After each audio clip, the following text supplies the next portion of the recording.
YCP ప్రభుత్వం ఏనాడు గిరిజనుల గోడు పట్టించుకోవట్లేదని పాడేరు అసెంబ్లీ టీడీపీ కూటమి అభ్యర్థి గిడ్డి ఈశ్వరి ఆరోపించారు.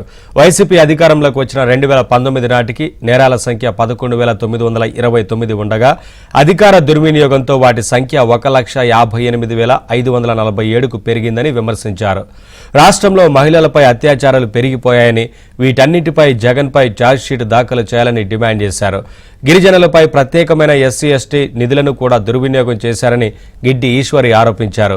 ప్రజలు ఓటు ముద్రతో వైసీపీ ప్రభుత్వానికి స్వస్తి పలకాలని ఆమె విజ్ఞప్తి చేశారు. వైఎస్ఆర్ కాంగ్రెస్ పార్టీ జగన్మోహన్ రెడ్డి 2019లో ఒక్క ఛాన్స్ అంటూ ప్రజల్ని మభ్యపెట్టి 5 సంవత్సరాలు ప్రజల్ని హింస పెట్టి పాలించినటువంటి పాలన మనమంతా చూసాం. ఇప్పుడు మరలా మొదలు పెట్టాడు మరొక్క ఛాన్స్ అంటూ. ఒక్క ఛాన్స్కే దాదాపుగా 3 దశాబ్దాలుగా వెనక్కిపోయాం. మరలా మరొక్క ఛాన్స్ అనంటే ఇక ఆంధ్ర రాష్ట్రం ఇక అప్పుల పాలే కాదు, అంధకారంలోకి వెళ్ళేటటువంటి పరిస్థితి ఈ రోజు వైఎస్ఆర్ కాంగ్రెస్ పార్టీ జగన్మోహన్ రెడ్డి తెస్తున్నారు. కనీసం నైతిక విలువలు లేకుండా ఈ రోజు మీరు పరిపాలించినట్టు పాలన ప్రజలు, మరీ ముఖ్యంగా మా పాడేరు నియోజకవర్గంలో గిరిజనులు ఎందుకురా దేవుడా ఇలాంటి బాధుడు చేసినటువంటి ముఖ్యమంత్రిని ఎంత తొందరగా గతి దించుతామా అని చూస్తా ఉన్నారు.